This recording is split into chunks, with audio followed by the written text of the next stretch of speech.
I was 9 months pregnant when Daddy changed the locks. Standing on our porch in December, contractions already starting, I could see him through the window just watching me, phone in hand, refusing to call for help. The worst part wasn't the pain or the cold. It was knowing he'd been planning this moment for months. What would you do if the person who raised you wanted your baby dead? Tell me in the comments where you're listening from. And if you're a mother, stay strong. Leave a like, subscribe. My story begins long before that frozen porch, before the marriage that became a prison, before I learned what men like my father are capable of when they believe God speaks only to them. I survived to tell this story. Some days that feels like miracle enough. Growing up, Daddy's word was law in our house. After Mama died from cancer, when I was 7, it was just him and me in that creaking farmhouse 10 miles from the nearest neighbor. The world is full of sin and temptation, Ellie, he'd say while brushing my hair each morning. My job is to keep you pure. Purity meant rules, no shorts, no swimming, no sleepovers, no phone. School was barely tolerated. He'd drop me off late and pick me up early, glaring at any teacher who questioned him. I was homeschooled after 6th grade. The day I got my first period, he'd pulled me out, telling the principal, "She's a woman now. The education she needs can't be found in your godless textbooks." Home became my classroom, church, and prison. Daddy taught Bible studies each morning, then left me with chores and prayer assignments. If dinner wasn't ready when he returned from the factory, I'd feel his belt across my back. "Discipline is love," he'd say afterward, stroking my hair while I cried. "Without it, you'd end up like your mother." My mother, whose name he forbade me to speak, whose photos disappeared one by one until only the wedding portrait remained. In it, she looked terrified. On my 16th birthday, he found the diary I'd kept hidden under a floorboard.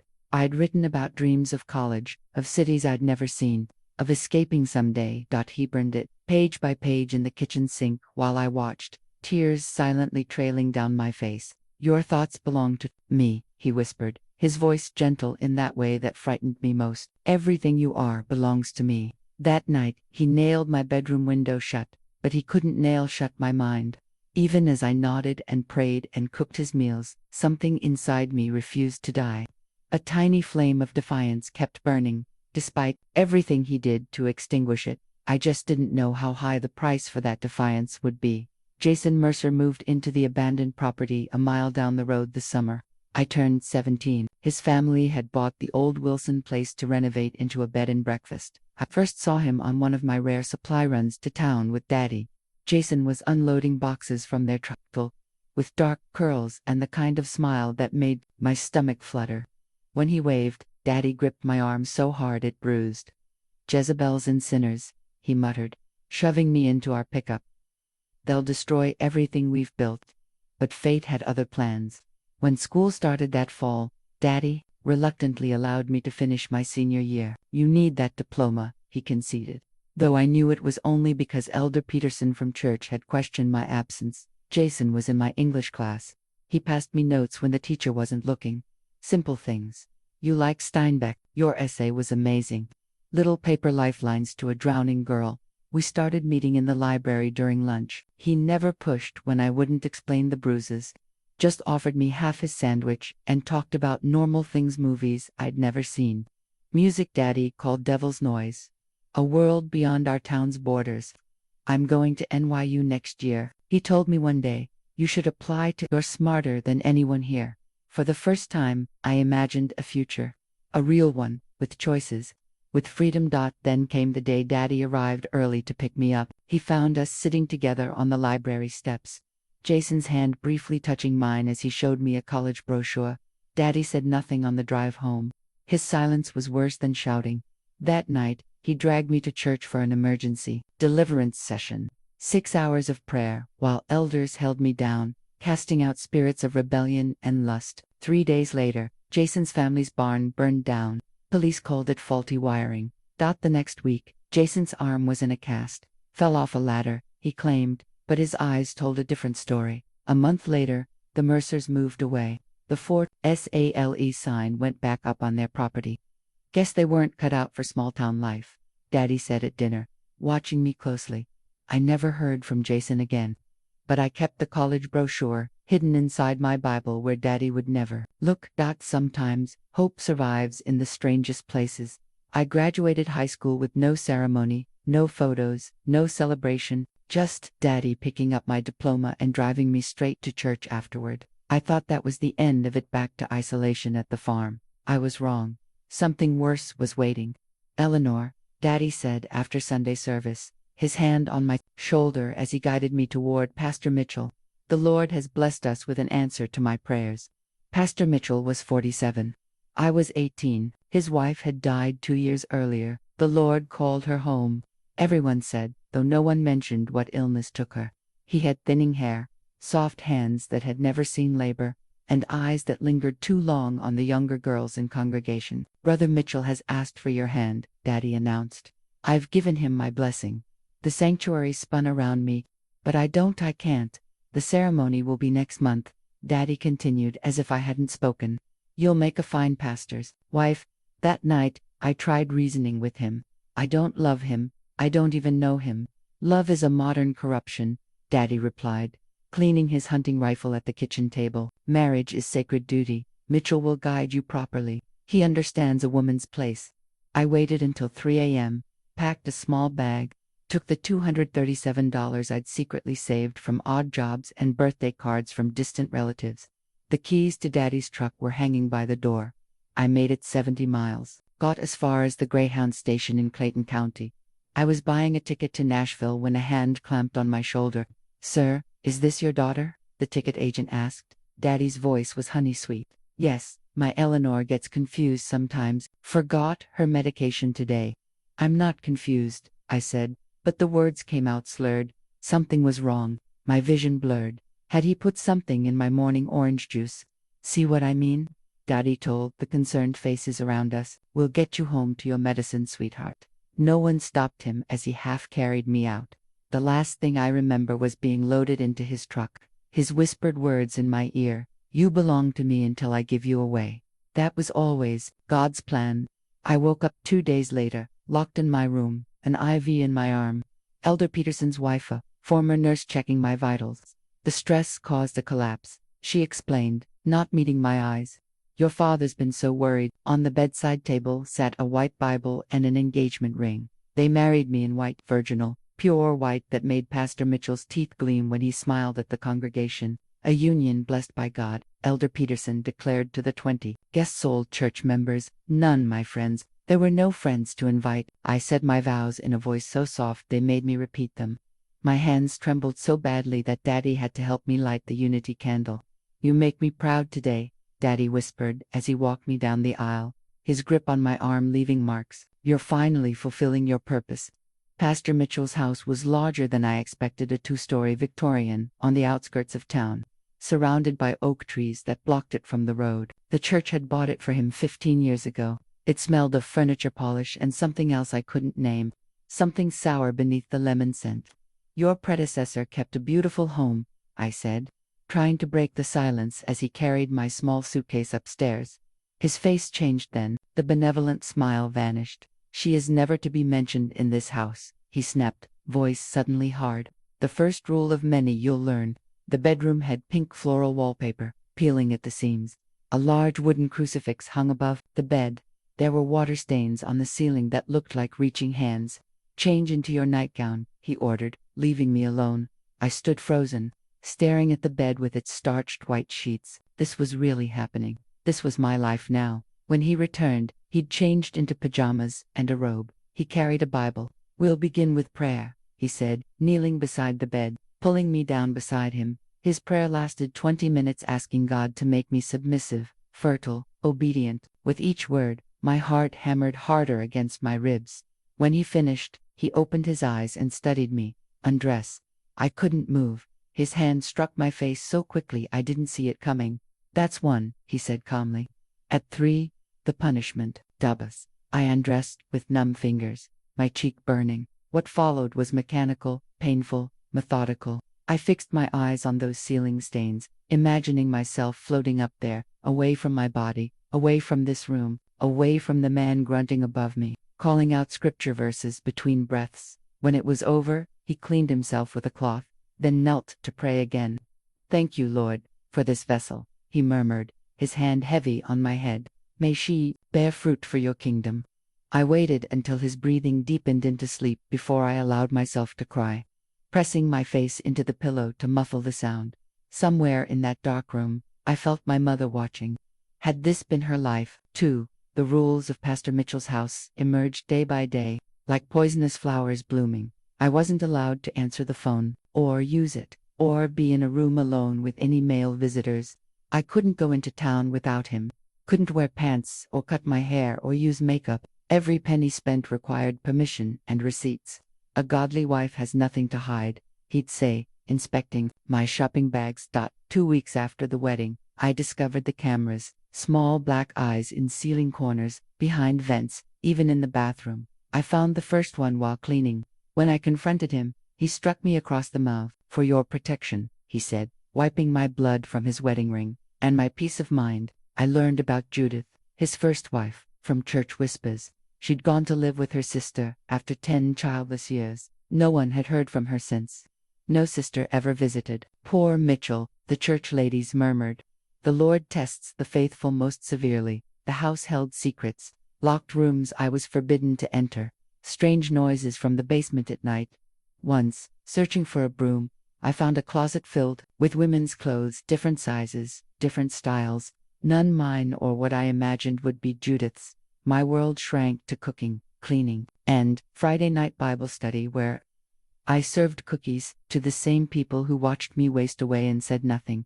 I began hiding small objects: a paperclip, a button, a safety pin, a loose floorboard beneath our bed. Tiny treasures to remind myself I still existed. The outside world faded like a dream. Daddy visited every Sunday after church, inspecting the house, questioning Mitchell about my behavior, my purity, my obedience. "She's learning," Mitchell would reply, his hand heavy on my shoulder. I wasn't allowed in their private talks. Once, I heard Daddy ask, "How long before we can expect news?" And Mitchell's cold reply, "God's timing is perfect." They meant a baby, an heir, another soul to control.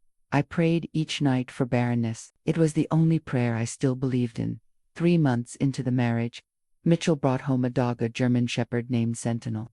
"He'll keep you company while I'm working," Mitchell said. But the dog wasn't a pet. He was another guard, trained to bark if I opened exterior doors or windows, to prevent escape. Sentinel slept outside my bedroom when Mitchell traveled to conferences. His low growl followed me through the house, like a shadow. One night, desperate for air, I tried opening a window. Sentinel's teeth sank into my arm before I could push it up an inch. The next day, Mitchell installed new locks, the kind that required keys from both sides. "You seem restless lately," he observed, testing the locks. "Perhaps we need to discuss your dedication to our covenant." I stopped trying after that. The house had become my coffin, and I was being buried alive. The test showed positive 6 months into our marriage. 2 pink lines that sealed my fate. I stared at it on the bathroom floor, torn between despair and a strange new hope. A baby meant new life, but also a permanent chain to Mitchell. A baby would be something of my own to love, but another victim in this house of shadows. Mitchell's reaction wasn't what I expected. "You've ruined everything," he hissed, throwing the test against the wall. "It's too soon." Too soon, for what? I never got to ask. His rage exploded like I'd never seen that. The controlled, biblical punishment he usually inflicted, but wild, unrestrained fury. He overturned furniture, shattered dishes, and finally turned that hurricane force on me. I woke up in county hospital with 3 broken ribs, a fractured wrist, and a concussion. The baby, miraculously, still lived. Fell down the stairs, Mitchell told the doctors, his pastoral collar gleaming under the fluorescent lights. My poor, clumsy wife, Dr. Sanchez, didn't believe him. I saw it in her eyes as she examined my older bruises, the cigarette burns on my thighs, the healing belt marks on my back. "Mrs. Mitchell," she said when we were briefly alone, "I can help you if you'll let me." But Mitchell never left me alone again after that. He hired a nurse from church to monitor me at home, Melder Peterson's niece, a hard-faced woman who reported my every movement. The pregnancy became my shield and my prison. Mitchell wouldn't risk harming his heir, but he found other ways to punish isolation, starvation, psychological torture. He'd lock me in dark closets for hours, reciting scripture through the door. Still, Something had changed inside me with those two pink lines. My focus shifted from mere survival to protection. This child would never know what I had suffered. Somehow, I would break this cycle. I began secretly exercising when alone, strengthening my body. I hoarded tiny bits of food in hidden places. I listened more carefully to Mitchell's phone calls, memorizing names, dates, patterns. The baby grew, kicking against my ribs, as if fighting alongside me. During ultrasounds which Mitchell insisted on attending, I never asked the gender. That small unknown was mine alone. "You're carrying my legacy," Mitchell would say each night, his hand possessively on my swelling belly. The first of many soldiers for God's army. But in my heart, I whispered different truths to my child. "You are mine. You are freedom. You are the future he cannot control." When I was 7 months along, I overheard Mitchell on the phone with Daddy. "The placement family is perfect," he was saying. "Generous donation too. They don't care about papers." With cold clarity, I understood. My baby wasn't meant to be raised. It was meant to be sold. That night, watching Mitchell sleep, I made a vow. We would escape or die trying. There was no third option left. Mitchell's quarterly pastors' conference couldn't have come at a better time. 3 days in Tulsa, 3 days when the house would be emptier, the watching eyes fewer. "Sister Agnes will stay with you," he informed me, packing his briefcase. "The doctor said, bed rest, remember." The doctor had said no such thing, but contradicting Mitchell meant consequences I couldn't risk. Not now. Sister Agnes was 73 with cataracts and a habit of falling asleep during her afternoon programs. More importantly, she was nearly deaf without her hearing aids, which she often forgot to wear to conserve the batteries. I waited until her snores filled the living room before beginning my search. Mitchell always carried his cell phone, but there had to be another one, a backup, a landline, something. I found it in his office, the one room I was forbidden to clean. Inside a hollowed-out Bible on his bookshelf was a prepaid phone, the kind that required no account. My hands trembled as I powered it on. 3 numbers remained in the call history, all with the same area code. None I recognized. 2 could I possibly call? My old life had been systematically erased. Friends from school had moved on. Neighbors pretended not to see the bruises. Police had already failed me once. Then I remembered Marlene Taylor. We'd partnered on a history project senior year. She'd given me her number, said I could call any time. I'd memorized it, repeating the digits like a prayer during Mitchell's worst rages. I dialed with shaking fingers, praying she hadn't changed numbers in the years since. 1 ring, 2, 3, hello. A familiar voice, though deeper now, more confident. "Marlene." My voice sounded strange to my own ears, rusty from disuse. "It's Eleanor Jenkins, from school." A pause. "Oh my God, Ellie, where have you been? Everyone thought you'd moved away." The concern in her voice broke something inside me. Words poured out a waterfall of horrors I'd kept dammed up for years. The marriage, the abuse, the baby, the plans I'd overheard. "Jesus Christ," she breathed when I finished. "We need to get you out, now. I can't just leave," I whispered, one eye on the door. "He has people everywhere, the dog, the cameras." "Listen to me," Marlene said, her tone shifting to something "My cousin works at a women's shelter in Oak Ridge. They handle cases like yours. They can help with protection orders, safe housing, everything." "Hope dangerous, fragile," hope flickered in my chest. "When's he gone next?" she asked. "Now 3 days, but his church friend is here watching me." "Perfect." "Will." The floor creaked behind me. I spun around, phone clutched to my chest. Mitchell stood in the doorway, his conference bag still in hand. "Forgot my Bible," he said, eyes fixed on the phone in my hand. "My special one." The line was still open. Marlene was still listening. "I need to go," I said clearly, hoping she'd understand. "Daddy's here now." Mitchell's smile would haunt my nightmares for years to come. "Yes," he said, walking slowly toward me. "Daddy's home early." The punishment for the phone call was biblical in proportion. 3 days in the basement with only water, reciting passages about wifely submission, until my voice gave out. When Mitchell finally allowed me upstairs, something had changed in the house. Daddy's truck was parked outside. "A family reunion," Mitchell announced, guiding me to the dining room, where my father sat waiting. "Your father has come to help prepare for the baby." Daddy looked older, grayer, but his eyes held that same righteous fire. He didn't rise to greet me, just studied my swollen belly with clinical detachment. 8 months along, he asked Mitchell, as if I weren't there. Nearly, Mitchell replied. The time approaches. They spoke in half sentences, coded phrases that made no sense until I caught fragments that chilled my blood. The nursery in Tulsa is ready. Brother Harmon's donation cleared. The papers are prepared with her signature. They were discussing my baby as if it were merchandise, an asset to be liquidated. I won't sign anything, I said, my voice stronger than I felt. Both men turned to me with identical expressions of surprise, as if a piece of furniture had suddenly spoken. You already have, Mitchell said, sliding a document across the table. There was my signature perfectly forged on adoption papers.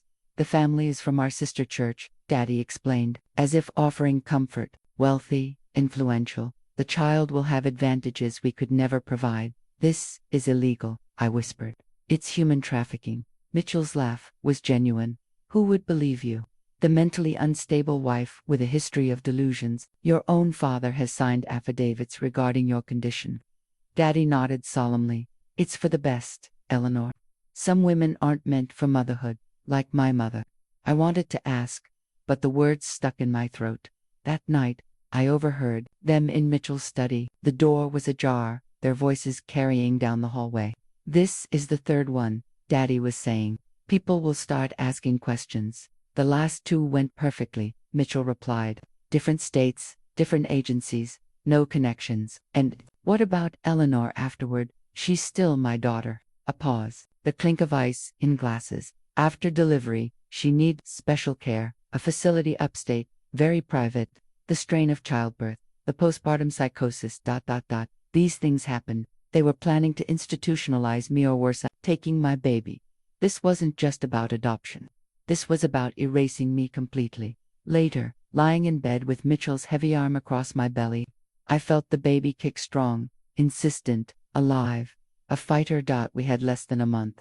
Maybe only weeks. I had no phone, no money, no allies, except possibly Marlene, who had no way to reach me. But I had one advantage my captors didn't. I had nothing left to lose. I waited 3 days for my moment. 3 days of serving coffee to my father and husband as they planned my future institutionalization. 3 days of smiling meekly, eyes downcast. The perfect picture of submission. The bathroom window was small, but not impossible, especially since Mitchell had grown complacent about that particular exit. After all, what 8 months pregnant woman would attempt to squeeze through an 18-inch opening? This one would. I chose Sunday morning deliberately. Both men would attend early service, leaving Sister Agnes to watch me, too tired for church. I'd complained, rubbing my belly. The baby was moving all night. Mitchell had kissed my forehead, all pastoral concerned for the watching Agnes. Rest, dear one, we'll bring you communion. The moment their cars disappeared down the driveway, I moved. Agnes would check on me in 15 minutes exactly. Her routine never varied. The bathroom window faced the back garden, hidden from the street by thick hedges. I'd already loosened the screen during my morning shower. Now I pushed it out, wincing at the slight scraping sound. Sentinel was with Mitchell, another blessing. No dog to alert Agnes to my movements. I pushed the small emergency bag I'd prepared through, first some clothes, the little cash I'd managed to hide over months, a knife from the kitchen. Then came the hard part. I was larger than I'd planned. The window frame dug into my belly as I wriggled through, panic rising as I briefly stuck halfway. With one final push, I tumbled out, barely catching myself before falling headlong into the rosebushes. Freedom smelled like wet grass and possibility. I'd memorized the route, through the back garden, into the woods, then following the creek, to the main road. From there, I could reach Mrs. Hanson's farm. She'd been kind to me once, slipping me extra groceries when Mitchell wasn't looking. She might help, or at least let me use her phone. I made it to the tree line before hearing the shout. Mr. Peterson, Elder Peterson's son, was standing in his backyard across the fence, staring directly at me. Our eyes locked for one terrible moment. Sister Eleanor, he called, already reaching for his phone. Are you all right? I ran, pregnant belly bouncing painfully, lungs burning. I crashed through underbrush, following the creek. Behind me, voices called my name: Magnus, Peterson, others joining the search. News traveled fast in a small town where everyone belonged to the same church. I'd covered maybe half a mile when Peterson's pickup cut through the field ahead, blocking my path to the road. "Sister, stop," he called, approaching slowly as if I were a wild animal. "You're not well. Think of your baby." I backed away, creek water soaking my shoes, weighing options that didn't exist. "Please," I begged. "They're going to take my baby. Sell it. You have to believe me." His face softened, momentarily doubt flickering in his eyes. Then Mitchell's SUV roared up, dust billowing. He emerged with his pastoral face firmly in place, concerned and authoritative. "Thank God you found her, Brother Peterson. She's not well." He turned to the growing crowd of church members. "Pregnancy-induced psychosis. The doctor warned us." I screamed the truth until my voice gave out, but saw only pity and judgment in their eyes. No one believed the hysterical pregnant woman over their respected pastor. "I've called Dr. Merrick," Mitchell told the onlookers, as two church brothers restrained me. "He's prescribed bed rest and sedation." The needle slid into my arm before I could protest further. My last conscious thought, I'd never escape now. After the escape attempt, Mitchell installed bars on every window. Not decorative ones, prison bars, painted white to look respectable. From the street, the basement became my bedroom. Daddy moved into the guest room upstairs. "For your own protection," Mitchell explained to Dr. Merrick, who came by to check on me. "She tried to harm herself and the baby." Dr. Merrick was in his 60s, with a golf tan and membership at Mitchell's church. He prescribed bed rest and vitamins without examining me properly. "Pastor's taking good care of you," he said, patting my hand. "Just follow his instructions." The sedatives kept me compliant, but clouded my thinking. Days blurred together. I lost track of time, measuring existence only by the growing weight in my belly. At what I guessed was 8 months, complications arose, swelling that wouldn't subside, headaches that stabbed behind my eyes, spots in my vision. Even Mitchell couldn't ignore these symptoms. A new doctor was called, a specialist from the hospital in the next county. "She needs a proper examination," this doctor insisted. These symptoms could indicate preeclampsia. Mitchell had no choice but to agree. The paperwork for the adoption required a healthy baby. A dead one would raise too many questions. Dr. Levin was different, middle-aged, sharp-eyed, with a no-nonsense manner that seemed to make even Mitchell nervous. She insisted on examining me alone. "Hospital policy," she said firmly when Mitchell protested. The moment the door closed, her demeanor changed. "Mrs. Mitchell," she said quietly, taking my blood pressure, "I need you to understand something. Your readings are dangerously high. You need hospitalization." "He won't allow it," I whispered, eyes darting to the door. "I can admit you immediately. Once you're in hospital care, you don't understand. He has connections everywhere, people who'll help him get to me." Dr. Levin's face hardened. "Is someone hurting you, Mrs. Mitchell?" The question, so direct, so simple, broke something inside me. Tears came, then words, tumbling out between sobs. The marriage, the abuse, the planned selling of my baby, my failed escape. She listened without interruption, her face growing grimmer. "I'm mandated to report this," she said finally. "No one will believe you. They never do. Not here, perhaps," she conceded. "But I have colleagues in Oklahoma City. I can arrange a transfer." The door opened. Mitchell stood there, smile fixed, but eyes cold. "Everything all right?" "You've been quite a while." Dr. Levin composed herself professionally. "Mrs. Mitchell needs hospitalization. Her blood pressure indicates severe preeclampsia. I'm arranging transport to regional medical." Mitchell's smile didn't falter. "We prefer Faith Community Hospital. My cousin's on staff there." "Regional has the appropriate specialists," Dr. Levin countered. "We'll discuss options," Mitchell said, his tone making clear the discussion was over. As Dr. Levin packed her equipment, she slipped something into my hand, a small paper, per card, with a number written on the back. Mitchell escorted her out, his arm around her shoulders, voice low and persuasive. I never saw Dr. Levin again. Mitchell claimed she'd been called to an emergency. The transport to regional never materialized. Instead, a doctor from Faith Community came that evening, one of Mitchell's hunting buddies who prescribed bed rest and more monitoring at home. The card remained hidden in my pillowcase, the number memorized. If I ever got to a phone again, I'd have one more lifeline to try. But Mitchell made sure there were no phones within my reach. The contractions started during evening prayers at first. Just tightening discomfort I could hide. But when my water broke, soaking the dining room chair. There was no more pretending. Mitchell's face contorted with rage, then smoothed into calculated concern for Daddy's benefit. It's too early, he said. The arrangements aren't finalized. Daddy paced the kitchen, agitated. The buyers expected 2 more weeks. The paperwork. I can hear you, I gasped between contractions. I'm right here. They ignored me, conferring in harsh whispers while I doubled over in pain. Take her to your place, Mitchell finally decided. Less questions if things get complicated. I'll make some calls, see what can be salvaged. Salvaged. Like this was a business deal gone wrong. Like my baby was damaged merchandise. What about medical care? Daddy asked. She looks bad. I caught my reflection in the window, pale, sweating, dark circles under my eyes. The preeclampsia symptoms had worsened. My ankles were swollen to twice their size, and flashes of light sparked at the edges of my vision. We'll call Sister Rebecca, Mitchell said, referring to a midwife from church. She can handle it. I need a hospital, I managed through gritted teeth. The pain was intensifying, different from what I'd imagined.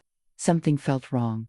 Mitchell knelt beside me, his voice gentle but eyes cold. Hospitals mean questions, Eleanor. Questions about your mental state, about those bruises on your arms. Do you want our baby taken by the state, put in foster care? Our baby. The first time he'd ever said those words. You're planning to sell it anyway, I whispered. His smile chilled me. Plans change. Maybe we'll keep this one ourselves. The implication was clear. He'd keep me prisoner indefinitely, breeding children to sell. The next contraction hit so hard I couldn't breathe. Mitchell took advantage of my pain to bundle me into Daddy's truck. I'll follow once I've made arrangements, he told my father. Keep her quiet. The drive to the farmhouse was tortured, every bump sending spasms through my body. Daddy drove one-handed, the other gripping my arm to prevent escape. Though where he imagined I might go in active labor was beyond me. This isn't right, I said between contractions. Even you must see that. You never understood God's plan, he replied, eyes fixed on the road. Your mother was the same, always questioning, never trusting. Look where that got her. What happened to her? The truth? He was silent so long I thought he wouldn't answer. She tried to take you from me, he finally said, planned to run to her sisters in Oklahoma. I caught her packing your things. A chill that had nothing to do with labor washed over me. Did you kill her? The Lord called her home, he said flatly, after she understood her sin. We reached the farmhouse as another contraction seized me. This one came with a gush of blood that soaked through my dress. Daddy half carried me inside, depositing me on the kitchen floor while he made phone calls. I heard him leave messages for Mitchell, for Sister Rebecca, growing increasingly frantic. As no one answered, something's wrong, I gasped. The baby's coming now. It can't, he snapped. Not without Mitchell here. Not without arrangements. The next contraction brought a pressure so intense I screamed. Daddy slapped me hard. Quiet. Neighbors will hear. Our nearest neighbor was over a mile away. Please, I begged. Blood pooling beneath me. Help me. He looked at me, then really looked, and, for a moment, I saw fear crack through his righteous mask. Then his expression hardened. You need to pray, he said, pulling me to my knees despite my screams. Pray for forgiveness. The pain became unbearable as darkness edged my vision. I realized with perfect clarity, neither I nor my baby would survive this night, not unless I found help elsewhere. In a moment of clarity between contractions, I remembered Dr. Levin's card still hidden in my pillowcase, back at Mitchell's house, useless to me now. The kitchen clock showed 11:47 p.m. Mitchell wasn't answering Daddy's calls. Sister Rebecca wasn't coming. It was just us in this cold farmhouse where I'd grown up, where my mother had died. The baby's coming, I gasped, feeling an overwhelming urge to push. I can't stop it. Daddy paced, agitated. Hold it in. Mitchell has buyers ready. That's not how birth works. I screamed as another contraction tore through me. We need an ambulance. No hospitals, he snapped. No outsiders. Then help me. Blood soaked through the kitchen towels he'd reluctantly provided.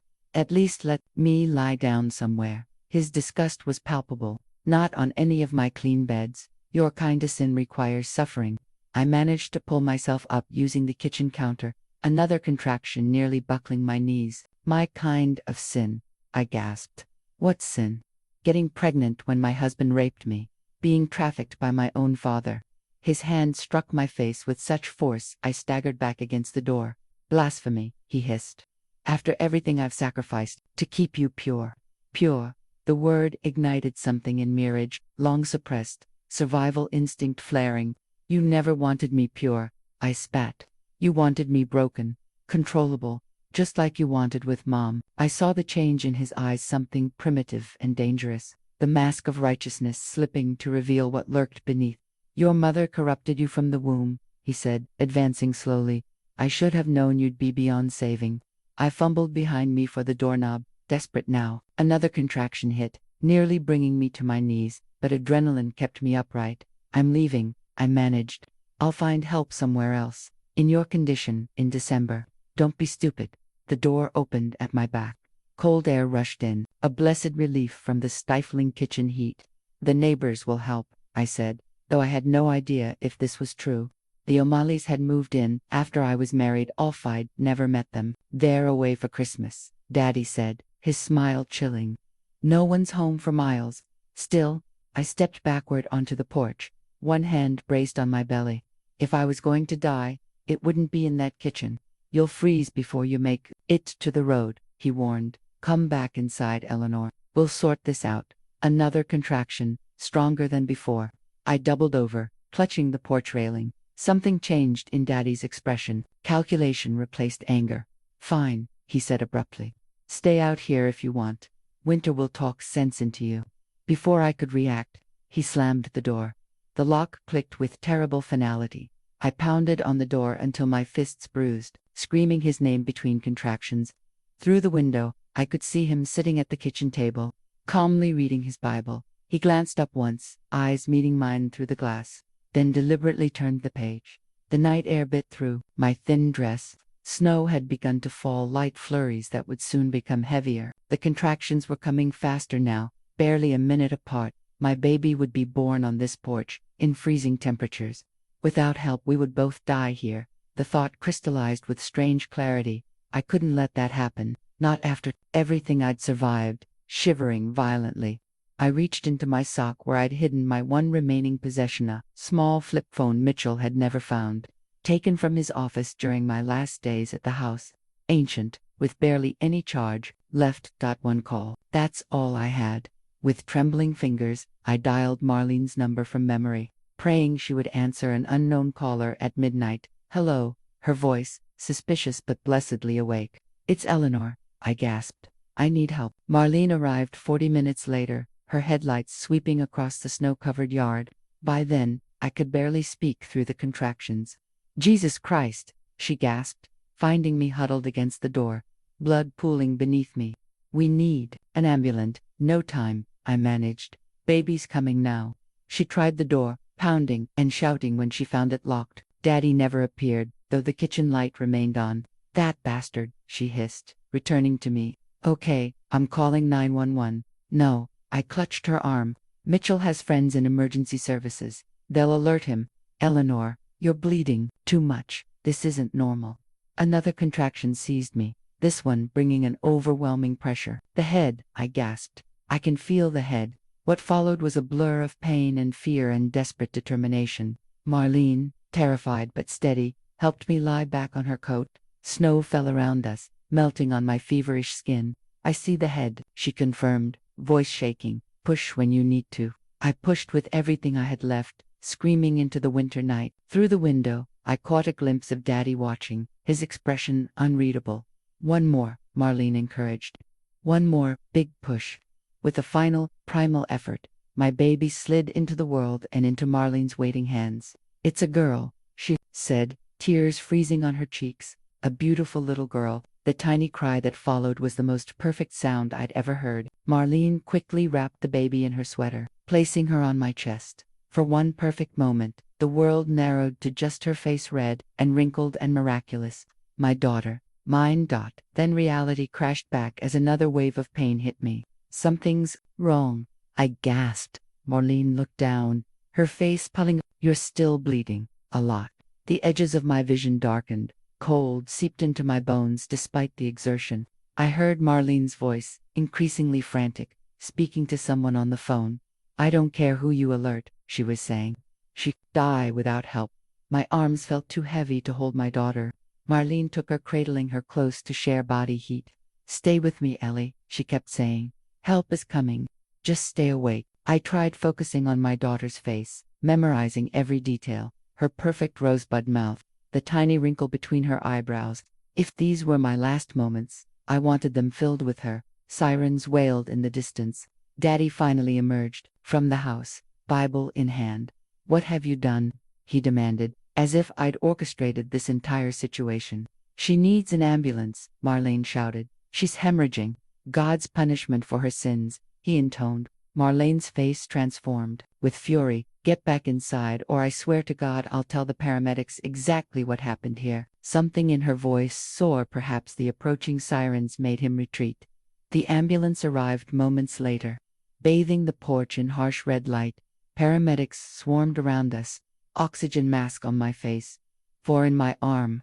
Questions I couldn't answer. BP's crashing. Someone said, we're losing her. As darkness closed in, I reached for my daughter, one last time.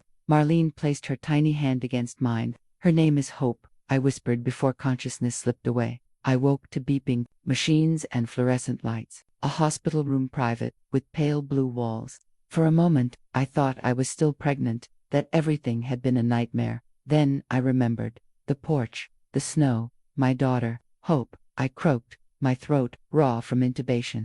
She's safe, came a voice from beside the bed. Marlene, dark circles under her eyes, holding a coffee cup, 6 pounds, 2 ounces, perfectly healthy despite everything. Relief flooded through me, followed immediately by panic.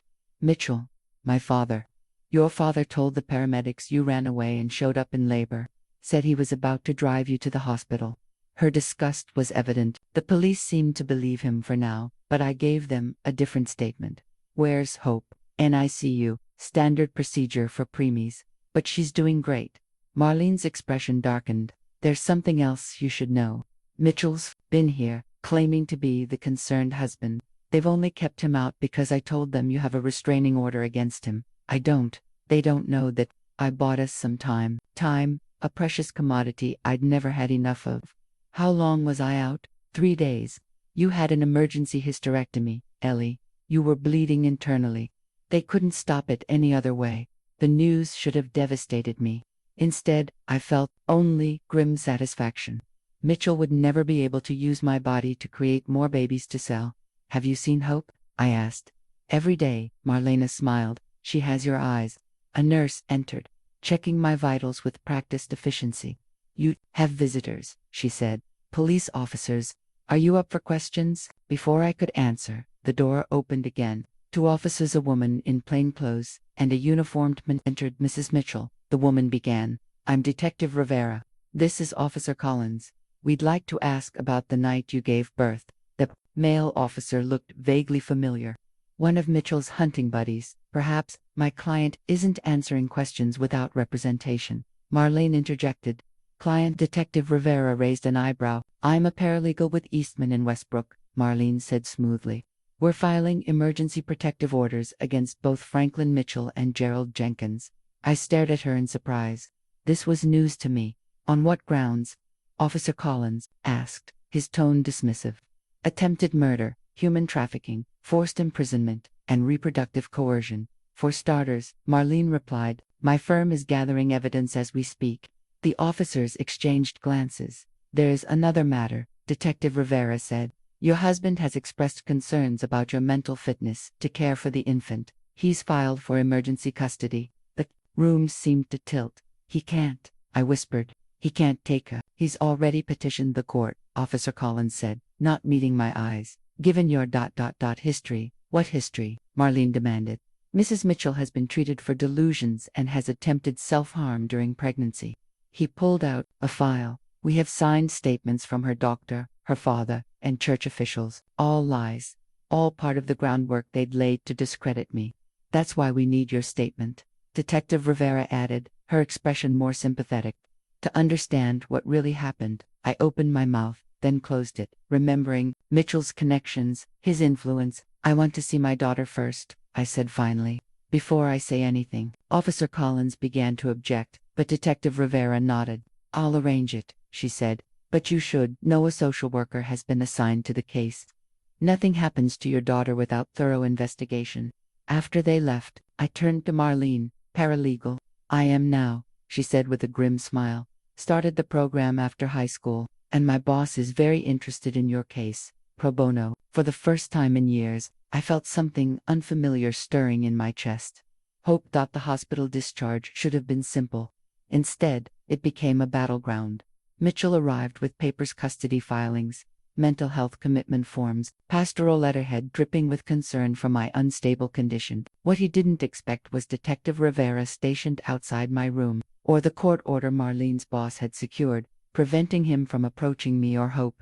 "This isn't over," he said, voice carrying down the hallway as security escorted him out. "She belongs with her father." He meant himself, not my baby. The thought chilled me. The social worker Ms. Winters arrived next, clipboard in hand and eyes that missed nothing. "We have concerns about your housing situation," she began. "I can't go back to either my husband or my father," I said immediately. "I understand that, but we need stable housing to release your daughter to your care." Marlene stepped forward. "She'll be staying with me temporarily." Ms. Winters frowned. "We generally require family placement, or she can come to our facility," interrupted a new voice. A woman stood in the doorway, silver-haired, solidly built, with eyes that had seen too much but remained kind. "Diana Kingsley," she introduced herself. "I run New Dawn Transitional Housing." "A shelter?" Ms. Winters asked skeptically. "A secure residential program for survivors of domestic violence and trafficking," Diana corrected, "with 24-hour security, on-site counseling, and specialized support for new mothers." She handed Ms. Winters a business card and a thick folder of documentation. "We've been operating for 15 years. We're state certified and have all necessary licenses for infant care." While they discussed details, Marlene whispered to me, "Diana's my aunt. I called her the night you gave birth." 2 hours later, a nurse wheeled me out a service entrance, while Marlene created a diversion at the main exit. Diana drove, eyes constantly checking the rearview mirror. "Men like your husband don't give up easily," she explained. "We take precautions." Hope slept in a carrier beside me, impossibly tiny and perfect. I couldn't stop looking at her, memorizing every feature. New Dawn was nothing like I expected. No institutional building or crowded dormitory, but a large converted farmhouse surrounded by tall fences and security cameras. Inside, the atmosphere was surprisingly homelike, worn but comfortable furniture, children's toys neatly organized, a kitchen smelling of fresh bread. "We can house 6 families at once," Diana explained, showing me to a small bedroom with a twin bed and bassinet. "Right now, we have 4 other mothers here, all with children under 5. The door had a lock, the windows had curtains. No one would force me to open. There was no cross on the wall, no Bible on the nightstand. I sat on the bed, overwhelmed by simple freedoms I'd forgotten existed. "Thank you," I whispered. Diana squeezed my shoulder. "Rest now. Tomorrow, we'll talk about legal options and safety." Planning that first night in safety, I barely slept. Not from fear, but from the wonder of watching Hope breathe, her tiny chest rising and falling in the dim nightlight glow. I counted her perfect fingers and toes, stroked the soft curve of her cheek, whispered promises I intended to keep. "No one will ever hurt you," I told her. "No one will ever sell you or use you or lock you away. You'll be free in ways I never was." Outside my window, snow fell gently on a world that seemed slightly less threatening than it had before. In the next room, I could hear another mother singing softly to her child. For the first time in years, I allowed myself to imagine a future uncertain and challenging, but ours to shape. Hope stirred, her face scrunching momentarily before relaxing back into sleep. In that tiny expression, I saw myself, but also something entirely new, something untouched by all that had happened. Dawn was breaking when I finally dozed off, my hand resting protectively beside the bassinet, the first dreamless sleep I'd had in years. The courthouse loomed like a fortress, its stone steps slick with February rain. Hope was 3 months old, being cared for at New Dawn while I faced the men who had tried to sell her before she was born. "Remember, Mr. Eastman, my boss and now my attorney, advised as we approached the entrance, focus on facts, dates, times, specific statements. Don't let them provoke emotional reactions." Easier said than done when facing your abusers in a public forum. The courtroom was smaller than I'd imagined from TV shows. Mitchell sat at one table with his attorney, a expensive-looking man with a silk tie. Daddy sat behind them, Bible prominently displayed on his lap. Neither looked at me directly. Detective Rivera nodded subtly from her position near the judge's bench. Her investigation had uncovered more than even I. New financial records showing large donations from childless couples. Medical records from Mitchell's previous wife showing multiple unexplained pregnancies, but no living children. Statements from church members who'd witnessed my deterioration but remained silent. Most damning was the testimony from a teenage girl who'd escaped Mitchell's counseling program 2 years earlier. She described similar isolation, similar plans for her unborn child. She'd miscarried before they could sell her baby, then been discarded at a bus station 2 states away with $50 and a warning never to return. When my turn came to testify, my legs nearly buckled on the way to the witness stand. Mitchell's eyes followed me, his expression still pastoral, still concerned, as if this were all an unfortunate misunderstanding. "Ms. Jenkins," the prosecutor began, using my maiden name as I'd requested, "please tell the court about your marriage to the defendant." I began haltingly, but gained strength as I spoke.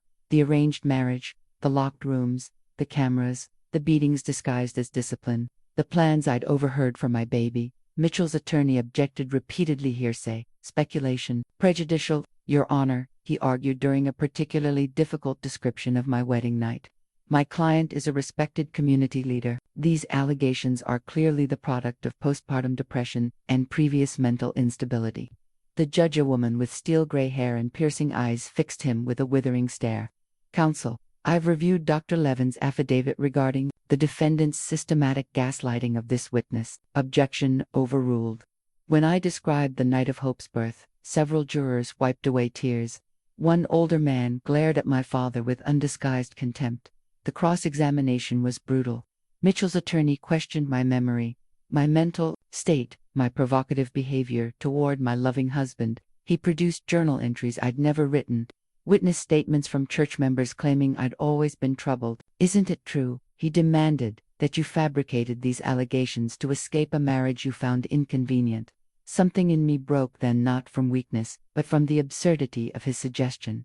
"Inconvenient," I repeated, a bitter laugh. "Escaping. I gave birth on a freezing porch because my father locked me out during labor. I nearly died. I lost my ability to have more children. My husband and father planned to sell my baby-like property. Which part of that strikes you as merely inconvenient, sir?" The courtroom fell silent. The trial lasted 3 weeks. Other victims came forward as media coverage spread: women who'd been counseled by Mitchell, girls who'd disappeared from his youth program, a nurse who'd been fired for asking too many questions about a teenage parishioner's pregnancy. The verdict, when it came, felt anticlimactic. Guilty on all counts for Mitchell, guilty on most counts for my father. Sentencing would come later, but both faced decades in prison. I felt nothing watching them being led away in handcuffs. No satisfaction, no closure, just a hollow exhaustion, and the desperate need to hold my daughter. Outside the courthouse, reporters shouted questions. Mr. Eastman shielded me from their cameras. "It's over," he said gently. "You won." But as I slipped into the car waiting to take me back to New Dawn, I knew better. It wasn't over. It was just beginning. 5 years can change everything, or nothing at all. I watch Hope on the playground, her dark curls bouncing as she navigates the monkey bars. From this distance, you'd never know what we survived together. She's just another kindergartner, fearless, curious, joyfully ordinary. We live in Colorado now, in a small town where no one knows our story. New names, new beginning. The settlement, from the civil suit against the church, provided enough for a modest house with a fenced yard. Not luxury, but security, something worth more than gold to people like us. Therapy helps. Twice weekly at first, now monthly. PTSD doesn't disappear, but you learn to recognize the triggers, to breathe through the panic attacks, to trust carefully chosen people. People like Marlene, who visits every summer, and Diana, who helped me find this town, this job at the local library, this quiet life where hope can grow up free from shadows. Mitchell died in prison 3 years ago, shanked by another inmate who'd seen his case on the news. I felt nothing when they told me. No relief, no closure, no satisfaction. Just a strange emptiness where fear had lived for so long. Daddy still writes from prison, letters full of scripture and thinly veiled accusations. I keep them in a locked box in the attic, unopened. Someday Hope might want to know about her grandfather. That will be her choice to make, not mine to prevent. I still flinch at certain sounds. The click of a lock, a car idling too long outside our house, a man's voice raised in anger, even if directed elsewhere. Small prices to pay for survival. Mummy, watch this. Hope calls, hanging upside down, her face flushed with triumph. I wave, smiling through sudden tears. This moment, this ordinary, miraculous moment was nearly stolen from us both. Sometimes Hope asks about her father. I tell her, age-appropriate truths. He wasn't a good man. He hurt people. He's gone now. Someday, when she's older, I'll tell her everything. For now, she knows the important parts. She was always wanted, always loved, always worth fighting for. Other mothers at school don't know our history. They see a single mom with a quiet manner and watchful eyes. They invite us to birthday parties and summer barbecues. Slowly, cautiously, I'm learning to say yes, to let Hope experience normal childhood pleasures I never knew. Last week, a man asked me out, the father of Hope's classmate, divorced. With kind eyes and patient hands, I said no reflexively, then reconsidered and asked for time to think. Progress, my therapist called it.